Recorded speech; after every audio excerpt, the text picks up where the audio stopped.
Nous sommes dimanche 21 novembre 2021. Mesdames et messieurs, bonjour à tous et bienvenue à ce rendez-vous de votre émission de décryptage de l'actualité socio-politique comme culturelle sur TPC Plus TV. Vous savez bien d'autant plus que moi que celui qui est parti, c'est bien là où il est, raison pour laquelle ces trésors patrimoniaux qui ont séjourné pendant des années dans l'Hexagone ont fini par regagner leur résidence. Raison pour laquelle aujourd'hui nous allons parler culture, le retour de ces trésors royaux au Bénin, mercredi 10 novembre 2021, une date historique désormais en République du Bénin. Pour cette raison, notre invité en plateau acte culturel, chevronné Urbain Gouton, est déjà là avec nous. D'habitude, Laurent Agboto-Edo est déjà à ma droite. Laurent, bonjour à vous. Bonjour à vous, Mathieu Midengoyi. Bonjour aux amis téléspectateurs de TPC Plus. Merci pour ce plaisir renouvelé. Oui, monsieur Urbain Gouton, bonjour à vous. Bonjour. Merci d'avoir accepté notre invitation. C'est moi. Après ce tour de table, nous allons vous permettre rapidement de faire un tour à la régie afin de suivre l'impression de quelques garants de la tradition, juste au retour de ces trésors patrimoniaux. On les écoute au micro de Félicien Bono. Mes impressions sont très bonnes parce que si le président Patrice Talon a pu réaliser ce rêve du peuple béninois, c'est que le président Patrice Talon est conscient que ce retour des biens culturels apportera un plus dans la valorisation du patrimoine culturel béninois. En d'autres termes, ce retour des biens culturels nous permettra au peuple béninois, permettra à la nation béninoise d'être une grande nation touristique. Parce que des visiteurs et des touristes seront en mesure de venir voir ces œuvres, de venir découvrir le patrimoine culturel de notre pays. Et j'espère que par cette initiative, par cela, le tourisme sera le deuxième pilier de valorisation de l'économie béninoise. Ayaji jedao ou ayinaye do noue kmeto boviwa.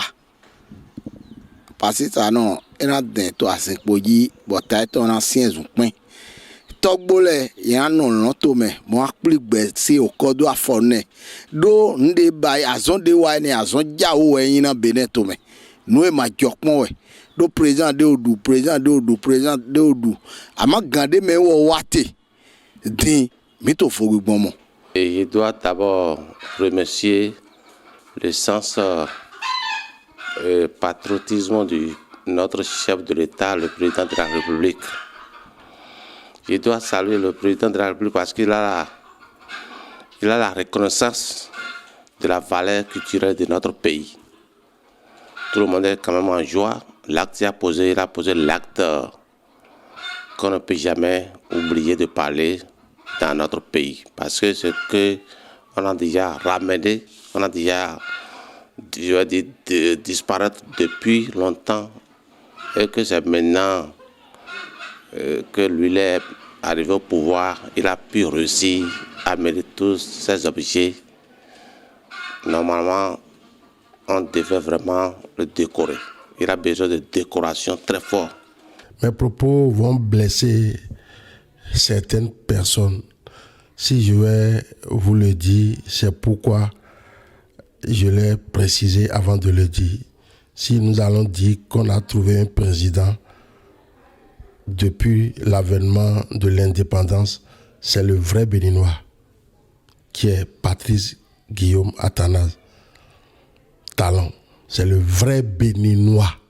C'est pourquoi je dis à beaucoup de gens, ceux qui disent qu'ils sont intellectuels, qu'ils sont ci et ça, ce sont des propos pour pouvoir influencer certains Béninois. On n'a pas besoin d'avoir le doctorat pour défendre ce qui est pour sa nation. Patrice Guillaume Athanase Talon, je suis fier de lui. Ce qui est pour nous, c'est le vaudou. Je suis même très ravi d'entendre que le président de la République a fait cette intervention. Parce qu'il y a des présidents qui ont passé avant le président Talon. Donc, ce qu'il a fait là, c'est qu'il est en train de mettre nos cultures endogènes en œuvre pour qu'on puisse savoir que dans le Bénin, il y a encore des choses qui existent. C'est quelqu'un, il a trop fait pour le Bénin même. Voilà, du retour en studio, ils ont donc donné leur avis sur la détermination, l'engagement du chef de l'État, son Excellence le Président Patrice Talon, pour le retour de ses œuvres ici au Bénin. Tout à fait, Mathieu Midengoyi. Oui, Monsieur Hubin Gouton, nous avions vu les chefs de l'État qui se sont suicidés à la tête de ce pays, mais dès l'arrivée de son Excellence Patrice Talon, il a affiché son engagement, il a écrit des lettres par l'autrichement de son ministre des Affaires étrangères allant dans le sens de retour de ces trésors. Comment voyez-vous cet engagement du chef de l'État? Merci beaucoup. Avant de répondre à votre question, oui, je tiens à préciser un peu le contexte dans lequel ces biens se sont retrouvés en France. Allez-y. Il faut dire qu'en novembre 1892, suite à du dur combat entre l'armée du général Dode, Alfred Dode, et celle du roi Béhanzin, oui, qui a connu une défaite du roi Béhanzin. Les palais royaux d'Abomey ont été pillés. Et au cours de ce pillage, ces biens ont été volés, soit par le général Dode lui-même, soit par ses hommes. Et ils ont emporté ces biens. Et par la suite, avant sa mort, le général Alfred Dode a donné en don ces biens à l'État français et qui ont été logés au musée Trocadéro, qui est devenu aujourd'hui musée du Quai Branly. Tout à fait. Il faut dire aussi que ces biens, les biens culturels qui séjournent en France aujourd'hui, à part les 26, ils sont au nombre de 3157, selon le rapport de Bénédicte Savoy et de Philomène Sarr, qui ont été commandités par le président Emmanuel Macron pour pouvoir déterminer le nombre d'œuvres d'art et culturelles gardées en France par qu'on appelle des œuvres des pays africains gardées en France. Voilà. Donc ce n'est pas uniquement les œuvres béninois. Qui sont des œuvres béninoises. Non, c'est pas uniquement des œuvres béninoises, c'est des biens béninois qui séjournent en France. Mais celui du Bénin, c'est 3157, selon le rapport de Bénédicte et de Sarr, de M. Sarr. Donc, à part ces biens pillés, il y a des biens qui se sont retrouvés là-bas sous forme de dons, des cadeaux que les rois faisaient aux colons en son temps. Il y a aussi des biens achetés. Revenons maintenant à la préoccupation de la détermination du chef de l'État. Il faut dire que la détermination du chef de l'État, c'est une vision. C'est une vision parce qu'il a placé le tourisme, le développement du tourisme, comme deuxième priorité dans son PAG après l'agriculture. Tout à fait. Et il base le développement du tourisme sur le retour de ces biens culturels. C'est pour cela qu'en août 2016, son ministre des Affaires étrangères, Olurien Agbenotsi, a envoyé une lettre au président français d'alors, le président François Hollande, tout à fait, et qui tout naturellement a connu une fin de non-recevoir parce que jusqu'à l'époque là, il n'y avait pas une volonté politique de pouvoir restituer ces biens, et de deux, ils se sont cachés sous les conventions de l'UNESCO et aussi des lois prises en France qui dit qu'un bien qui intègre la collection française est frappé d'inaliénabilité et d'imprescriptibilité et aussi insaisissable. Ça veut dire quoi? Ça veut dire qu'un bien qui intègre la collection française devient un bien français. Donc, on ne peut pas les retourner. Mais son successeur, Emmanuel Macron, au cours d'un discours ou d'une déclaration à Ouagadougou en 2017, tout juste après sa prise de pouvoir, a signifié son engagement à restituer ces biens aux pays africains sur une période de 5 ans. C'est une occasion pour le président Patrice Talon pour reprendre encore du chemin pour réclamer ses biens, ce qu'il a fait en son temps. cette détermination, comme je l'ai dit, c'est une vision de faire développer le tourisme. C'est ça qui a donné le résultat que nous avons observé aujourd'hui. Il faut dire que c'est de la diplomatie. Après tout, c'est la bonne diplomatie, c'est le bon management du président de la République et de ses ministres, Olorien Benossi, le ministre des Affaires étrangères, et du ministre Jean-Michel Abimbola. Ministre de la Culture. Ministre de la Culture et du Tourisme. Voilà. Et vous avez vu tout ce qui a prévalu au palais de la Marina le mercredi 10 novembre dernier comme ambiance. La joie des Béninois était donc au paroxysme. Quelles sont vos appréciations, vos analyses sur tout ce qui s'est passé? Est-ce que cela avait sa raison d'être? Bien sûr. Ces œuvres, c'est ce qui sont revenus après 129 ans. Le président Patrice Talon l'a dit. Et à un moment donné, il n'y croyait plus que ces œuvres reviendront. Donc c'est une joie, c'est de l'émotion. Et on l'a constaté sur le visage et dans les propos ce jour-là. Et l'ambiance, comme vous l'avez décrit tout à l'heure, était au paroxysme dans le rang de la population. Parce que ces biens représentent, pour certains, des œuvres d'art, pour d'autres, des objets sacrés. Et c'est pour cela que le président Patrice Talon dit chacun développera une relation personnelle avec ces œuvres. Vous allez voir, quand ces œuvres seront exposées au Palais de la République, ne soyez pas étonnés de voir des gens se prosterner. Parce que ces œuvres ont été utilisées dans un certain contexte donné, dans un certain cadre, et ça continue toujours d'avoir cette valeur pour certaines personnes. Donc, c'est tout à fait normal, cette cérémonie qui a été organisée en l'honneur du retour de ces biens. C'est un peu comme si ce sont nos ancêtres qui reviennent finalement sur leur terre. Et c'est aussi pour dire que c'est la fin de la guerre. Et voilà ce que je peux dire. 3000 objets, 3000 œuvres d'art plutôt appartenant au Bénin, dans l'Hexagone. 26 juste sont revenus.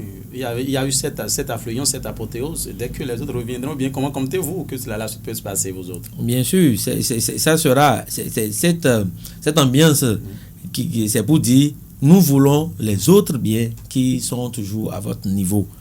Et 3157, nous avons reçu 26. C'est tout un processus qui vient d'être lancé. Et ça va suivre des étapes. Si vous avez eu la chance de lire le rapport de Bénédicte et de M. Sarr, vous allez constater que c'est toute une qu'on appelle des étapes à suivre. Oui. Et c'est la toute première. Voilà. La toute première, et d'autres suivront. Et je suis convaincu que ces œuvres qui reviendront aussi recevront le même accueil, la même ambiance, le même sentiment qu'ont eu les Béninois. Alors, vous le disiez tantôt, ces œuvres ont passé près de 130 ans à l'extérieur avant de retourner chez nous au Bénin. Alors, il y a un processus, pour ne pas dire un cheminement, qui est mis en place par les autorités. Ces œuvres d'art vont passer 3 mois environ au palais. Après, ces œuvres seront exposées. Les Béninois pourront aller visiter. À la suite, ils vont faire l'escale vers Ouida avant d'atterrir à Abomey. Est-ce que vous, en tant qu'un acteur culturel, est-ce que ce cheminement, qu'est-ce que cela vous inspire? Merci beaucoup. Ces œuvres seront exposées à partir du 15 janvier 2022. D'abord, la période de 2 mois que ça va passer au palais, c'est une période d'acclimatation, parce que ces œuvres ont vécu 130 ans dans un autre climat. Donc il faut l'habituer au climat béninois pour ne pas les perdre, parce que si on expose immédiatement ces œuvres, ces œuvres peuvent subir des chocs thermiques, ce qui peut détruire ces biens. Et ce cheminement, c'est normal. Les biens ont été accueillis au Palais de la République et vont y séjourner. La toute première exposition qui sera faite de ces biens pour leur retour définitif, parce qu'il faut signaler que ces biens étaient déjà venus une fois au Bénin en 2006 dans le cadre du centenaire de la mort du roi Béhanzin. Tout à fait. Donc ces œuvres seront exposées une toute première fois dans le cadre de leur retour définitif. C'est le symbole de la République qui s'affirme comme ça. ça veut dire que ces biens, ce n'est pas seulement pour les Aboméens. Parce qu'on dit les trésors royaux d'Abomey, oui, mais ces biens sont partis dans le contexte de la royauté, mais ils sont revenus dans une république. Donc c'est pour affirmer que c'est la république, que ces biens concernent tout le monde. Ce n'est pas seulement pour une ethnie donnée, pour une famille donnée. C'est ce que ça exprime, à mon avis. Donc, comme vous l'avez décrit, le cheminement va pouvoir continuer après le palais de la République. Ça va atterrir à Ouida, au fort portugais, qui est presque achevé. Et ça va continuer pour atterrir dans leur résidence naturelle à Abomey. Oui, au-delà de cet aspect que vous venez d'évoquer, M. Hubert Ronfort, selon certains spécialistes... Hubert Gouton, pardon. Oui. Au-delà de cet aspect, certains historiens disent que c'est un processus normal puisque nos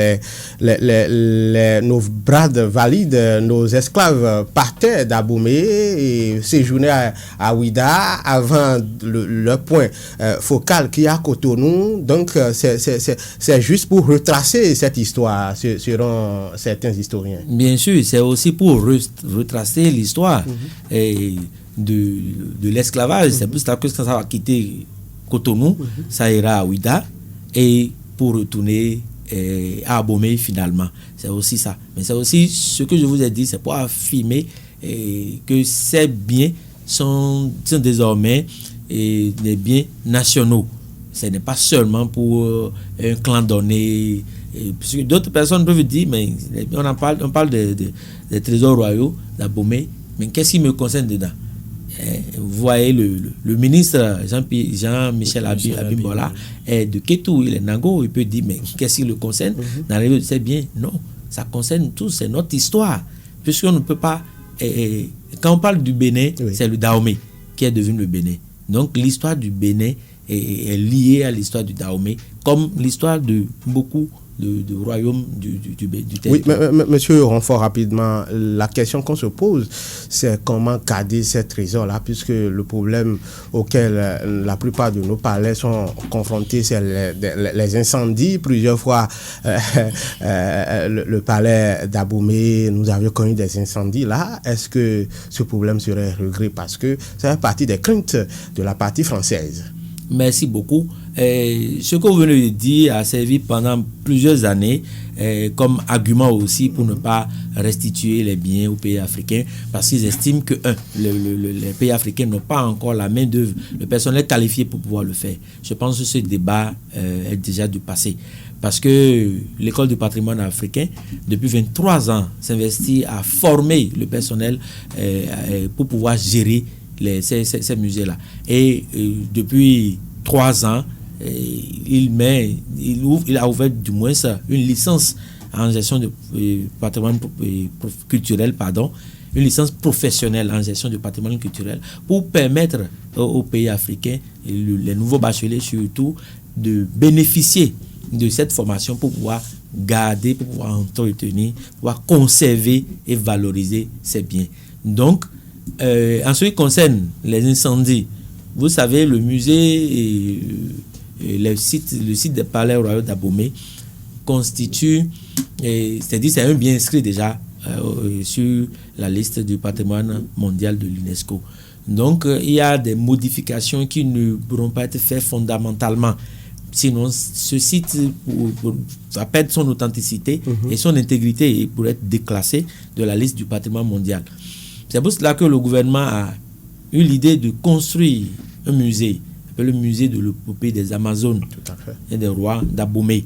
C'est au niveau de ce musée que ces biens séjourneront finalement. Et ce musée sera construit avec les critères modernes de construction d'un musée aujourd'hui. Donc, on ne craint pas ceux dont vous parlez, les incendies et autres. Et il faut dire aussi que ces 26 œuvres qui sont venues ont ouvert d'autres portes. La construction des musées de type nouveau moderne, celui du fort portugais, qui est presque achevé, est construit selon qu'on appelle sur le nouveau modèle. Sur un nouveau modèle. Celui d'Abomey aussi, le musée des Amazones, des épopées du roi d'Abomey, sera conçu aussi de la même manière. Le musée du Vaudou qui sera conçu à Porto-Novo, c'est de la même manière. Et il y a aussi d'autres musées qui existent déjà, qui vont bénéficier de l'appui du gouvernement pour être rénovés. Par exemple, le musée romain de Porto-Novo. Ça, c'est Porto-Novo. C'est Porto-Novo. Le musée ethnographique Alexandre Senou à Danlé, c'est toujours à Porto-Novo, seront réhabilités. Et ça permettra à ce que de montrer à la face du monde le fait que les pays africains ne pourront pas regarder. Le Bénin, comme en 90, ouvre la voie et le monde entier a un regard sur nous pour voir comment nous allons garder ces œuvres-là, comment nous allons les conserver, comment nous allons les valoriser. Et nous sommes fiers d'être l'exemple et on va montrer qu'on est capable de le faire pour que d'autres pays africains n'hésitent pas à recevoir ces biens quand le colon sera prêt à leur restituer ça. Vraiment, vous avez donc été plus que clair sur cette question de l'entretien de ces œuvres d'art qui sont revenues au Bénin. Vous le savez bien, d'autant plus que moi, que le président Patrice Talon s'est résolument engagé depuis 2016 à son avènement au pouvoir à transformer le visage économique du Bénin. Quel impact le retour de ces œuvres d'art, ces trésors royaux, peut donc avoir sur l'économie béninoise, selon vous, Ibn Gouton? Merci beaucoup. Ces 26 œuvres, particulièrement, quand ils étaient exposés en 2006 à la Fondation Zinsou, ont reçu beaucoup de visiteurs. Il y a une affluence terrible de curieux, de chercheurs, de touristes qui sont venus découvrir ces œuvres. Et c'est la même chose qu'on va observer quand ces biens seront exposés. Beaucoup sont pressés de connaître ces 26 œuvres-là. Ces 26 œuvres vont continuer leur cheminement, comme on l'a dit tout à l'heure, Ouida, ensuite Abomey. Mais le touriste qui vient dans notre pays pour visiter ces œuvres, ou bien le Béninois qui, par exemple, même à Cotonou, pour aller visiter ces œuvres à Cotonou, va pouvoir se déplacer. Tout à fait. Et ce déplacement va générer de devises. Le touriste qui vient, il n'a plus d'avion, il va dormir dans un hôtel. Il va se restaurer, il va se déplacer, il verra d'autres articles qui peut acheter. Tout ce cheminement crée de la richesse autour de ces biens. Donc, ça va générer des ressources directes, c'est-à-dire les frais de visite et autres. Des ressources indirectes, les bonnes dames qui sont autour de ces infrastructures qui vont accueillir ces œuvres vont pouvoir faire aussi du chiffre d'affaires. Le développement de l'économie locale. L'économie locale, ce qui par conséquent va agir sur le PIB, le produit intérieur brut. Voilà. Et non seulement sur le plan économique, ces œuvres vont permettre de réécrire finalement l'histoire de notre pays, de mettre l'histoire de notre pays à la disposition des scolaires. Là, les chercheurs, les universitaires sont interpellés pour pouvoir jouer leur partition. Parce que c'est toujours bizarre pour moi qu'on continue toujours d'enseigner la première guerre, la deuxième guerre, l'histoire de l'Égypte antique. C'est-à-dire, je n'arrive pas à comprendre.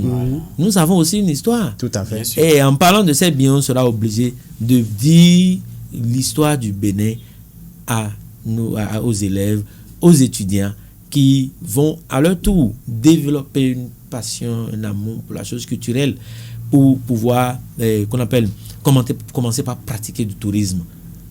Nous devons faire l'effort pour faire ancrer le tourisme dans nos habitudes. Le Béninois aujourd'hui n'a pas le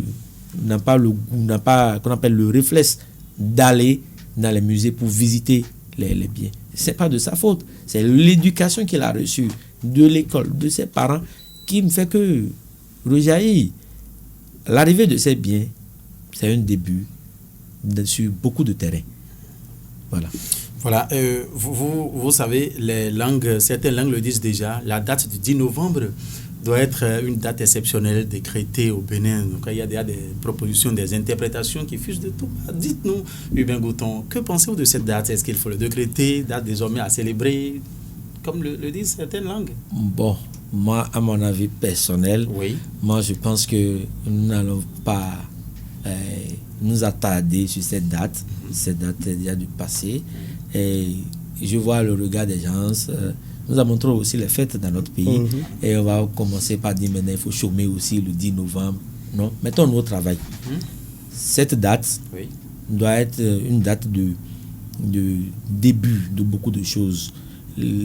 Cette date, c'est une date significative pour nous tous. On doit le garder dans notre cœur.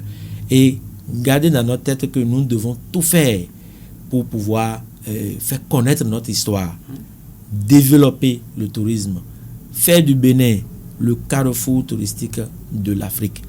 Donc, à mon avis personnel, cette date, c'est une date importante pour nous. Mais moi, je ne suis pas dans la vision de chômer, de commencer par célébrer le 10 novembre. Non, c'est une date importante qu'il faut notifier à chaque étape de la narration de l'histoire de notre pays. Voilà, Laurent Botuedo, vous êtes là avec moi. Cette émission, une trentaine de minutes, c'est progressivement vers sa fin. Tout à fait, monsieur Hubin Gouton. Nous sommes pratiquement à la fin de cette émission politique qui se veut être culturelle ce dimanche. Votre mot de fin pour le compte de ce numéro? Merci beaucoup. C'est une émission politique, mais qui est culturelle. Mais il ne faut pas oublier que la culture est le socle de la politique aussi. La culture répare tout ce que le politique détruit. La culture unit les peuples. Vous avez vu le président, l'ex-président Yahi Boni, féliciter le président Patrice Talon, le chef de l'État, pour son courage, pour cette détermination pour faire revenir ces œuvres-là. Vous avez vu d'autres partis de l'opposition, pour une fois, félicitent le président de la République sur ce point. Vous avez vu que la culture, c'est aussi gage de paix. Voilà. J'invite tout le peuple béninois à comprendre que notre culture, la valorisation de notre culture nous revient. Ce n'est pas les autres qui vont écrire les pages de notre histoire. Et pour écrire les pages de notre histoire, il faut aimer la chose culturelle. Je vais finir en disant, depuis vous êtes en train de dire Hubin Gouton, moi je tiens à mon prénom maternel. Gouton Midokwe Urbain. Nous devons commencer par nous affirmer. Midokwe, c'est moi ça. Je sais ce que ça signifie, Midokwe. Urbain, c'est l'ancêtre d'autres personnes dont je ne connais pas. Je l'ai juste eu. Mais Midokwe, c'est moi, celui que vous voyez en face. C'est moi-même ça. Voilà. Donc nous devons commencer par nous affirmer de cette manière. Et vous allez voir le déclic, ça va commencer par changer dans nos têtes. Je nous invite tous à aller visiter ces œuvres une fois que ça sera ouvert au public. À visiter les musées. Le 18 mai, par exemple, c'est la journée internationale des musées. Combien de Béninois le savent? C'est le moment de le dire pour que chaque 18 mai, ça soit une fête pour nous. Comme le 10 novembre, comme le 10 janvier. Merci beaucoup. Merci à vous, Hubin Gouton. C'est bon, vous avez quelque chose à dire? Non, il a sans oublier le Midokwe là. Le Midokwe, voilà. Mesdames et messieurs, vous avez donc compris. Félicien Bonou, chez vous, c'est quoi déjà? C'est Félicien Bonou Dossa. Dossa, merci. Roland Boyanho? Non, d'accord, il n'y a pas de souci. Ce qui est sûr, vous avez donc retenu le déclic et donc lancé ainsi Hubin Midokwe Gouton. Ah oui, c'est comme ça. Il était donc sur ce plateau avec nous. Nous avons donc passé en revue cette actualité culturelle, le retour des trésors royaux le 10 novembre dernier. Il a donc passé au pain fin toutes ces analyses, ce qu'il pense, de la détermination du chef de l'État en passant par l'ambiance qui a prévalu au palais de la Marina, sans occulter l'entretien, dont que doit bénéficier ces objets d'art, sans oublier l'impact également économique de ces objets, de ces œuvres d'art plutôt sur l'économie béninoise. Hubin Midokwe Gouton, merci à vous d'avoir été des nôtres. Merci beaucoup, Mathieu. Laurent Botuedo. Merci à vous, Mathieu Midengoyi. À la prochaine. Mesdames et messieurs, l'équipe de la réalisation, Roland Boyanho, Dossa, Félicien Bonou, vous disent merci. Au revoir.